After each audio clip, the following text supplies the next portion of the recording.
The arrival, the sensors screamed first. Not the polite chime of an approaching trade vessel, nor the scheduled ping of a diplomatic envoy. This was something else, a wail that cut through the peaceful hum of Concord Station Helios like a blade through silk. Unknown contact, bearing 273 Mark 8. The voice of Junior Scanner Velis cracked across the command deck, his 4 eyes wide with confusion. In 800 years of peace, the word unknown had almost fallen out of use. Station Commander Therasol rose from her seat, her silver carapace catching the ambient light of the holographic displays. Around her, the bridge crew, representatives from 7 different species, turned with varying expressions of curiosity and concern. "Identify," she ordered, her voice calm with the confidence of someone who had never faced a true crisis. "Attempting now, Commander." Velis's slender fingers danced across his console. "It's large, very large, approximately 3 kilometers in length. Mass signatures are off the charts. 3 kilometers. Therasol felt a flutter in her thorax. The largest vessels in the Concord fleet barely reached 1 kilometer. And those were colony ships not designed for speed or maneuverability. Could it be a wayward? Someone suggested, one of the Talreth diplomats who served as cultural liaisons. Waywards were ancient generation ships launched before the Concorde, occasionally stumbling into civilized space with crews who had forgotten their origins. Negative. Velis looked up, and Therasol saw something in his expression she'd never seen before. Fear. "This is no colony ship. Hull composition reads as reinforced titanium steel alloy, battle-grade ceramic composite armor, and... Commander, I'm detecting weapon signatures. Hundreds of them." The bridge fell silent. "That's impossible," Therasol said quietly. "Weapons of that scale were banned under the First Accord. No civilization has manufactured military grade." "It's not from any known civilization," Velis interrupted, his professional decorum cracking. "The signature doesn't match anything in our database. And, Commander, it's heading directly toward us." Visual feed. The resolution when the primary display flickered to life, showing the vessel captured by Helios's long-range cameras, Therasol understood why Velis had been afraid. The ship was a monster, where Concorde vessels were. Elegant curves and gleaming surfaces. Art. As much as engineering, this thing was brutal efficiency incarnate. Its hull was scarred with impact craters and burn marks, darker sections where armor plating had been replaced with whatever materials the crew could find. Massive gun batteries lined its flanks like the spines of some deep-sea predator. At its prow, painted in faded white letters barely visible beneath the battle damage, was a designation UNSC resolution, and below it, a word that made Therasol's translator implant stutter with uncertainty. "Human. Have we encountered this species before?" she asked. The station's AI, Concord Mind, responded in its measured tone. "Negative. The term human appears in no diplomatic registry, no trade agreement, no cultural database. If the species exists, they have had 0 contact with the Concord of species. Then how do they know our language?" "They don't, Commander."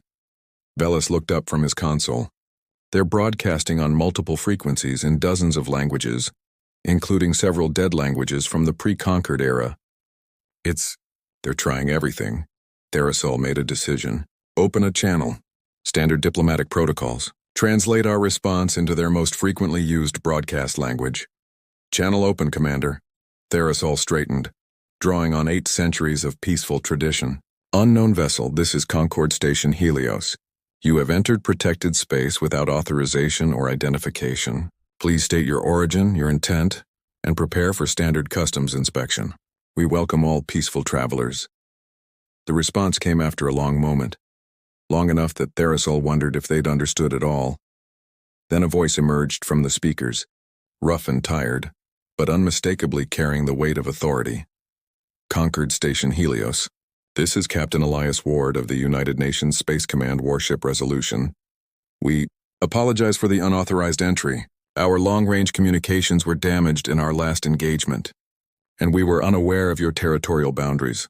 There was a pause, and when the voice continued, Therasol heard something that made her breath catch. Exhaustion. Not the exhaustion of a long journey, but the bone-deep weariness of someone who had been running for far too long. "We're not here for conflict. We're here because we have nowhere else to go. Humanity is... We're what's left, and we need your help." Council chamber emergency session within the hour. Theresol found herself standing before the Helios Council, a gathering of the station's senior officials, each representing their respective species in the conquered hierarchy. The holographic projection of the resolution rotated slowly in the center of the chamber, and with each rotation, Theresol watched the councilors' reactions shift from curiosity to unease. Battle damage, observed Councillor Vren, a methodical creche whose species prided themselves on logical analysis. Extensive. Some of these impact craters suggest weapons that haven't been used in combat for over a millennium. Because no one has needed weapons in over a millennium, countered Councillor Shen, a Talrith known for her passionate advocacy for peace. This is exactly what we were afraid of. A militaristic culture stumbling into our space, bringing their violence with them. They claim to be refugees, Theresol interjected carefully. Captain Ward's transmission suggested they're fleeing something. Survivors of... He used the term engagement. I believe he means combat. Combat with whom? Wren asked. He didn't say, but I've reviewed the damage patterns on their hull. Theresol gestured, and the hologram zoomed in on a particularly devastating scar that ran the length of the Resolution's starboard side. This wasn't caused by any weapon system in our historical database. Whatever they fought, it was using technology we don't understand. Silence fell over the chamber. It was broken by Councillor Jevrin, eldest of the Assembly, whose species had been among the founding members of the Conquered. When he spoke, his voice carried the weight of centuries. 800 years ago, our ancestors made a choice. They chose peace. They chose cooperation. They chose to lay down arms and build something better. His gaze swept across the council, but they also chose to remember why those choices mattered. Because they had seen the alternative. Because they knew what war truly cost. He gestured toward the rotating image of the Resolution. These humans, they carry the scars of that alternative. The question before us is simple. Do we turn away survivors because they remind us of an uncomfortable past? Or do we extend the hand of the conquered and offer them the peace we ourselves enjoy? Counselor, Shen said carefully. With respect, we don't know their intentions. This resolution carries enough firepower to reduce this entire station to debris. How can we risk? They've made no aggressive moves, Theresol interrupted. They've kept their distance. They've responded to all our communications with patience and courtesy. And frankly, if they wanted to attack, we'd already be dead. The brutal honesty of her words sent a ripple through the chamber. Then what do you propose? Vren asked. Theresol took a breath. I propose we do what the Concord has always done, we talk. I want to meet Captain Ward face to face. I want to hear their story. And then we decide whether humanity's arrival is a threat or an opportunity. The docking bay 26 hours later. Theresol stood in docking bay 7, watching as the human shuttle descended. It was smaller than she'd expected, barely 30 meters long, but even here, she could see the same brutal efficiency in its design. No elegant curves, no decorative plating, just function wrapped in scarred metal. Beside her stood a full security detail, not because she expected trouble, but because protocol demanded it. Across the bay, medical teams waited on standby, unsure what to expect from a species entirely unknown to conquered biology. The shuttle touched down with a hiss of hydraulics, and Theresol found herself holding her breath. The ramp lowered. And Captain Elias Ward stepped into the light. He was unremarkable at first glance. Bipedal like the Talrith, roughly 2 meters tall. His skin was darker than Theresol had expected, worn by what she suspected were many years under harsh light. His hair, she'd never seen hair quite that shade of gray-streaked black, was cut short in a military style. He wore a uniform that had clearly been mended multiple times, its insignia faded but still visible on his shoulder. But it was his eyes that stopped her. They were exhausted, deep brown eyes that had seen too much and carried the weight of every death, every loss, every impossible choice. Yet beneath that exhaustion burned something else, determination, an unbreakable core of will that refused to surrender, even when surrender would have been easier. Behind him came 6 others, his senior staff, Theresol assumed. They moved with the practiced efficiency of soldiers, their hands never far from the sidearms at their belts, their eyes constantly scanning the bay. Captain, Ward stopped at the bottom of the ramp and raised his hand in what, Therasol's translator identified as a greeting gesture, peaceful. Intent. Station Commander Therasol, he said, his voice matching the weariness in his eyes. Thank you for agreeing to meet with us. I know our arrival was unconventional. Therasol returned the gesture as best she could with her different physiology. Captain Ward, welcome to Helios Station. I confess in 8 centuries of operation we've never received visitors quite like you. A ghost of a smile crossed Ward's face. I imagine not. Humanity has a way of making memorable first impressions. Captain, before we proceed, I must ask, you mentioned you need help. Can you elaborate on your situation? Ward's expression darkened. He glanced back at his crew, a silent exchange that spoke of shared trauma, then returned his gaze to Therasol. Commander, how much do you know about the species we call the Devourers? The translator rendered the word with difficulty, and Therasol felt a chill run through her carapace at the implications it carried. Nothing, she admitted. We've never encountered them. Ward nodded slowly as if this confirmed something he'd suspected. Then you're lucky. For now. He gestured toward his ship still hanging in orbit beyond the station. That vessel up there? The Resolution? She's one of 12 warships humanity built to fight them. She's also the only one left. His voice dropped heavy with loss. And humanity. We numbered 14 billion when the Devourers found us. Now, he looked directly at Therasol and she saw the truth in his eyes before he spoke it. Now we're 8,000. That's everyone aboard the Resolution. Every man, woman, and child still carrying human DNA in this galaxy. We're all that's left. Therasol felt her breath catch. 8,000. Out of 14 billion. And the Devourers, she managed to ask. Ward's expression became stone.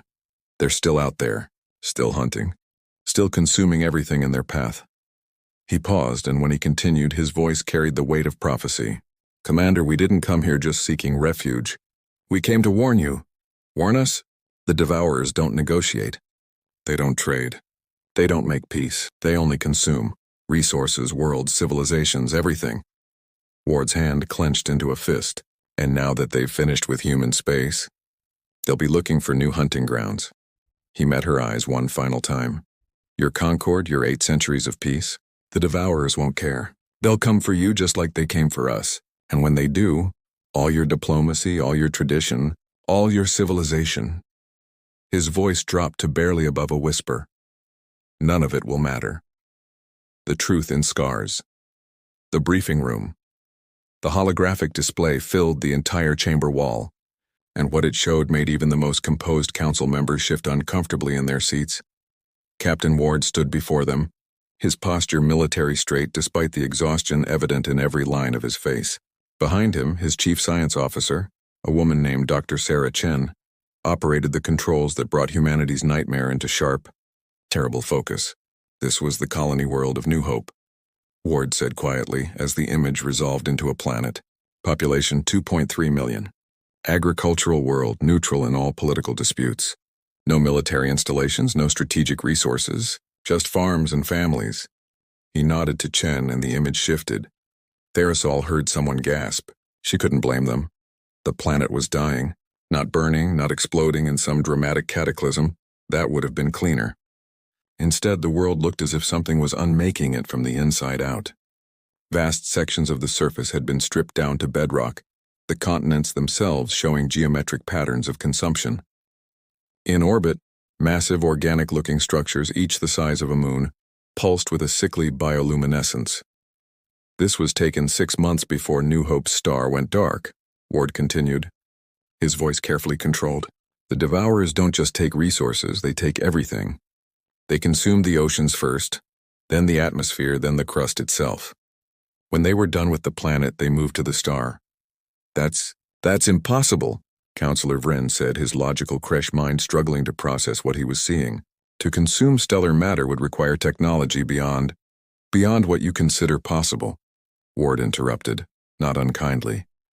Yes, we said the same thing. We were wrong. The image shifted again, and this time it showed a ship, if it could be called that. The thing was massive, easily 10 times the size of the Resolution, its hull a nightmare fusion of organic and mechanical components.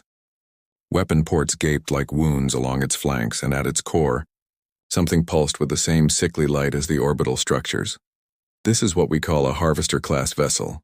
Dr. Chen spoke for the first time, her voice carrying the clinical detachment of someone who had analyzed horror until it became data. We've encountered 17 different ship classifications, but these are the most common. They travel in swarms accompanied by smaller scout and fighter variants. She manipulated the display, showing a tactical overlay. They don't communicate, at least not in any way we can detect or interpret. They don't respond to hails, threats, or any attempt at contact. They simply arrive, assess, and begin the consumption process. But surely, Counselor Shen interjected, her Talrith sensibilities rebelling against the concept, there must be some way to negotiate. All sentient life can be reasoned with. They're not sentient, Ward said flatly. Or if they are, it's a form of sentience so alien that it might as well not exist. We've captured debris, studied their technology. There's no crew inside those ships. No pilots, no commanders, no decision-makers, just organic machinery. Designed for one purpose. Consumption, Therasol said quietly. Ward nodded. Consumption. Counselor Jevrin, who had remained silent throughout the briefing, finally spoke. Captain Ward, you said you lost 11 warships fighting them. Tell us about those battles. Help us understand what we're facing. Ward's jaw tightened. For a moment, Therasol thought he might refuse. Then he nodded to Chen again, and the display changed.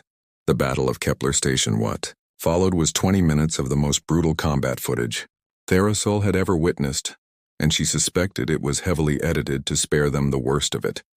The Resolution and her sister ships, Defiance, Indomitable, Steadfast, and 8 others, engaged a devourer swarm near humanity's most distant outpost. The human vessels moved with a grace that belied their brutal design, their weapons batteries lighting up space with concentrated destruction.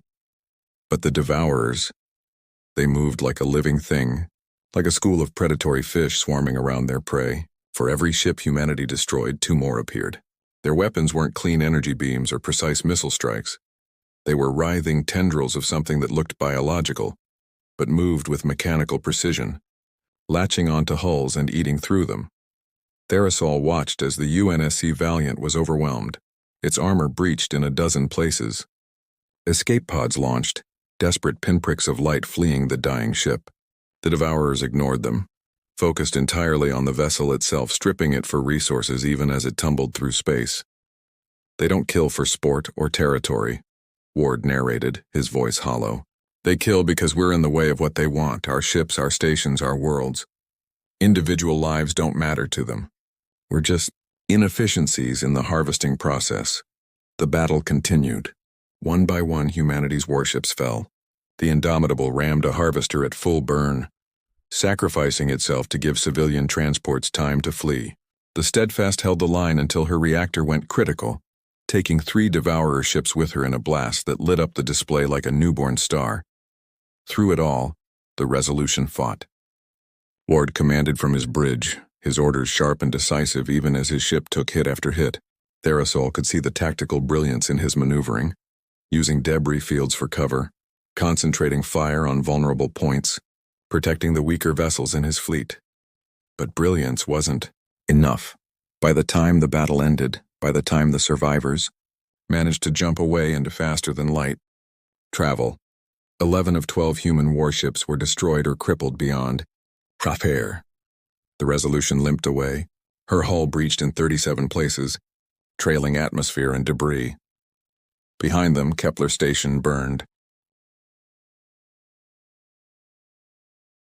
Ward's expression softened, just barely. They're the best humanity has to offer. Veterans of a war they never wanted, fighting an enemy they can't negotiate with, protecting people who don't know what tomorrow will bring. He paused. They're tired, Commander.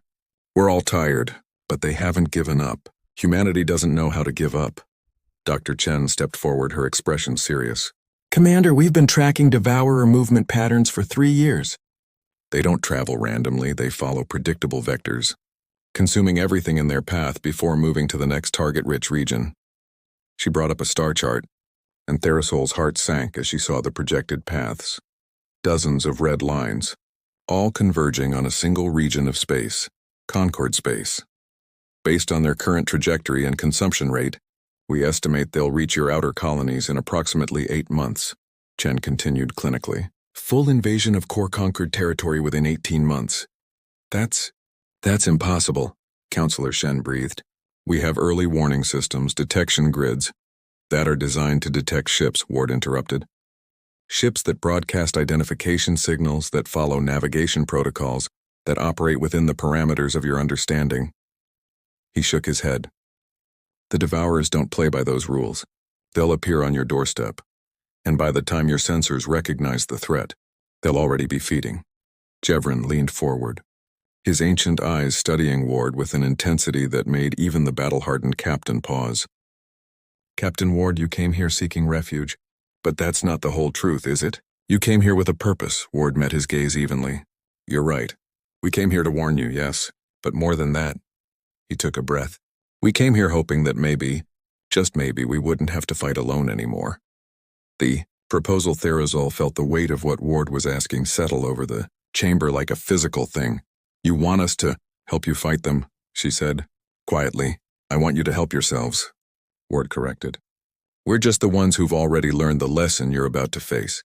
Peace is precious, but sometimes the only way to preserve it is to fight for it. We are not warriors, Shen protested. The Concord was founded on the principle that violence solves nothing. Violence doesn't solve everything, Ward agreed. But sometimes it's the only thing that solves anything. Do you think we wanted this? His voice rose, passion breaking through his controlled demeanor. Do you think we wanted to turn our children into soldiers, our factories into weapons manufacturers, our entire civilization into a war machine? He slammed his hand on the table, the sudden violence making several counselors flinch.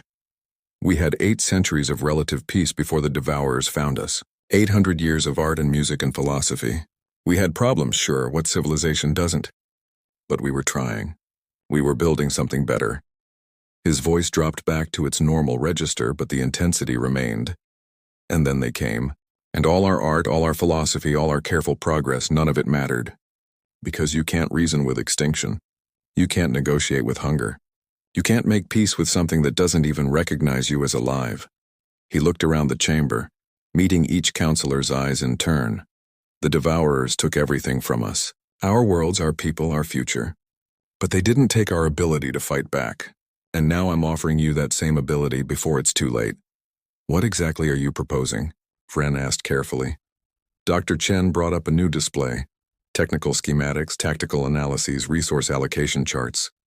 We're proposing a joint military initiative. We share our combat experience, our weapon designs, our tactical knowledge. You provide manufacturing capacity, resources, and personnel. Together, we build a defensive fleet capable of holding the line when the Devourers arrive. And if we refuse? Shen asked. Ward's expression was answer enough, but he said it anyway. Then in 18 months, give or take, the conquered of species will cease to exist. Your 8 centuries of peace will end not with war between civilizations, but with annihilation by something that doesn't care about your ideals. The silence that followed was deafening. It was Therazol who finally spoke. Captain Ward, what you're asking? It goes against everything the conquered represents. 800 years of tradition, of carefully maintained peace, means nothing if you're dead, Ward finished bluntly. Then more gently, Commander, I'm not asking you to abandon your ideals. I'm asking you to defend them. There's a difference between being peaceful and being defenseless. Jevrin stirred, his voice thoughtful. When the Concord was formed, our ancestors didn't simply forget how to make weapons. They chose to stop making them. They chose to redirect their energies toward building rather than destroying. He paused. But they remembered why those weapons existed. In the first place, to protect what they valued most. He looked at Ward with something that might have been respect. Perhaps it's time we remembered those lessons as well. The Resolution's mess hall later that evening, Ward sat alone in the ship's mess hall, a cup of something that barely qualified as coffee in his hands. Around him, the Resolution's crew moved with practiced efficiency, grabbing meals, sharing quiet conversations, maintaining the routines that kept them sane. They were so young, many of them, barely out of their teens, wearing uniforms that had belonged to crew members who didn't make it. Children who should have been studying literature or engineering or art, now experts in weapons systems and combat tactics. Mind if I join you? Ward looked up to find Therazol standing beside his table, her translator collar glowing softly. In the harsh lighting of the mess hall, he could see the wear on her carapace. She wasn't as young as he'd initially thought. "Commander, please."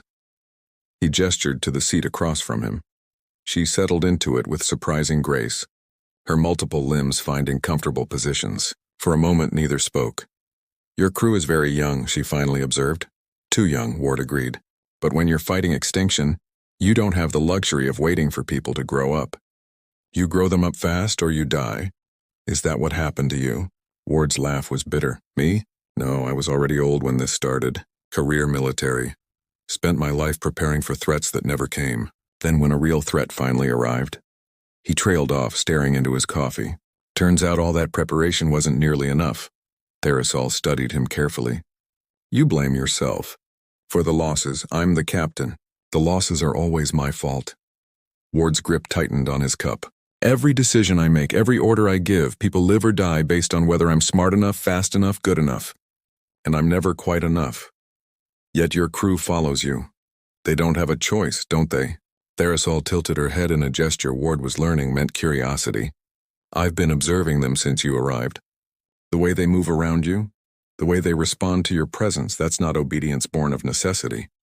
That's loyalty born of trust." Ward was quiet for a long moment. "They trust me because I haven't gotten them killed yet. That's not the same thing as being worthy of that trust." "Perhaps," Therisol agreed. "Or perhaps trust isn't about being perfect. Perhaps it's about being there, consistently, honestly, fighting alongside them rather than simply commanding them." She leaned forward slightly. "Captain Ward, the Council is going to debate your proposal for days, maybe weeks. There are centuries of precedent to overcome, political considerations, ethical concerns. But I want you to know something. I believe you. More importantly, I believe in you. Not because you're perfect, but because you're here, carrying impossible weight and still trying to save people who aren't even your own." Ward felt something catch in his throat. It had been so long since anyone had said something like that, since anyone had acknowledged the cost of the burden he carried. "Thank you, Commander," he managed. Therisol stood, preparing to leave. Then she paused. "There's a human phrase I encountered in your cultural database while researching your species. I think it's relevant." "What phrase?" "We few, we happy few, we band of brothers.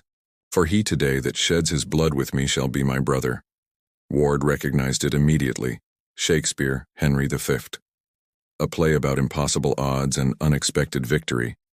"You think we can win this?" he asked quietly.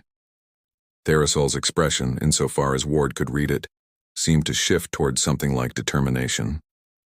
"I think 8,000 humans survived 3 years against impossible odds. I think you crossed half the galaxy searching for hope.